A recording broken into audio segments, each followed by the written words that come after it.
Hello guys, welcome back to my channel Gamma Di Gamma. And in some of the previous videos, we proved some identities of the dilogarithm function. Now it's time to rank ourselves to the trilogarithm function. So in this video, we'll be doing the simplest trilogarithm identity you can have. So let's get started.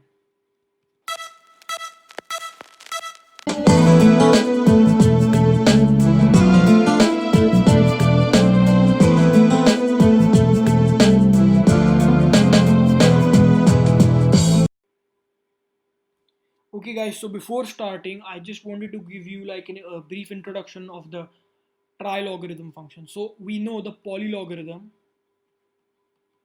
of say order s is the sum from k equals 1 to infinity of z to the k divided by k to the s. Now trilogarithm is a polylogarithm of order 3. It is defined as sum from k equals 1 to infinity of uh, z to the k over k cubed. Okay, fair enough. Now a trilogarithm can be expressed as the integral from 0 to z of the dilogarithm of x divided by x dx. Okay, and in general, say a polylogarithm of order s can be expressed as integral from 0 to z of the polylogarithm of order s minus 1 of x over x dx. So what I'm going to do is I'm going to actually show that this integral is actually equal to the trilogarithm function. So for that, what I'm going to do is I'm going to just use the definition of the dilogarithm function, the sum from k equals 1 to infinity of x to the k divided by k squared.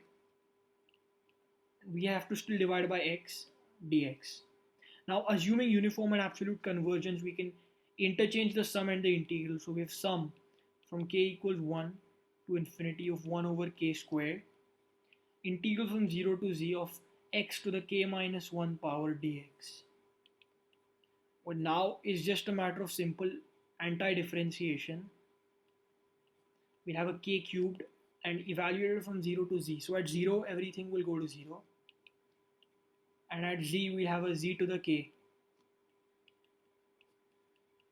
That's why this is indeed the integral representation of the trilogarithm function. This. And that's exactly what we are going to use in the proving process. So see you on the next page where I will show you the beast that we have to hunt. Okay, so the identity we need to prove is basically the trilogarithm of z plus the trilogarithm of negative z is equal to 1 over 4 times the trilogarithm of z squared. Okay, so what we're going to do is we're going to look at the left hand side, trilogarithm of z added with trilogarithm of negative z. And now I'm going to use the integral representation of this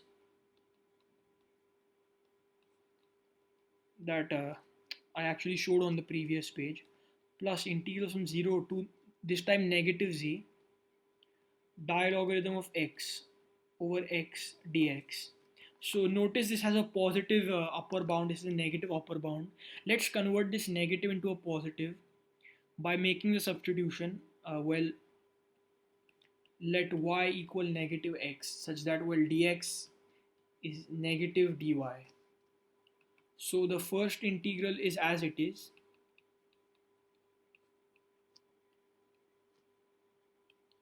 plus we now have integral from 0 to z dilogarithm of negative y divided by negative y and a negative dy like that.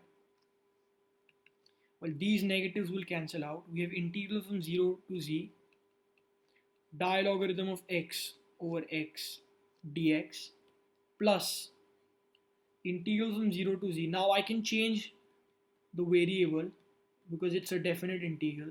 I can call it an x, I can call it a y, as long as the integrand and upper and lower bounds remain the same. Now having the same upper and lower bounds, we can just write this under common integration. So dilogarithm of x added with dilogarithm of negative x, everything divided by x dx. Now, is there anything we can do at this point? Well, notice this sum on top. Dilogarithm of x plus the dilogarithm of negative x.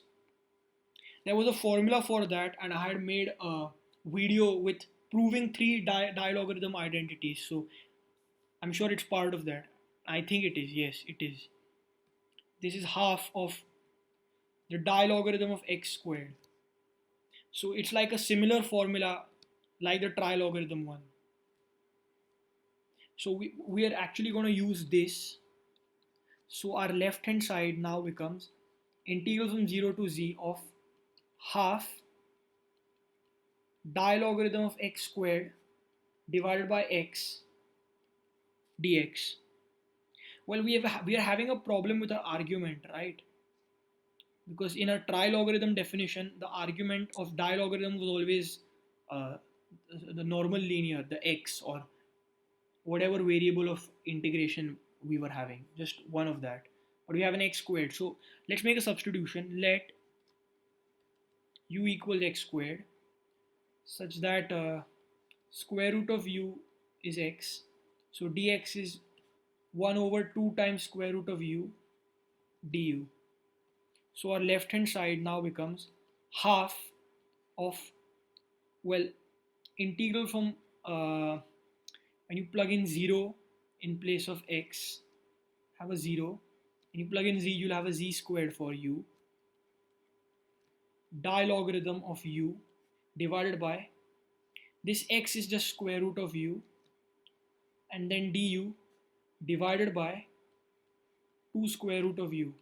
So that we have a 1 over 4 outside, integral from 0 to z squared, dilogarithm of u over u, square root of u squared is u du.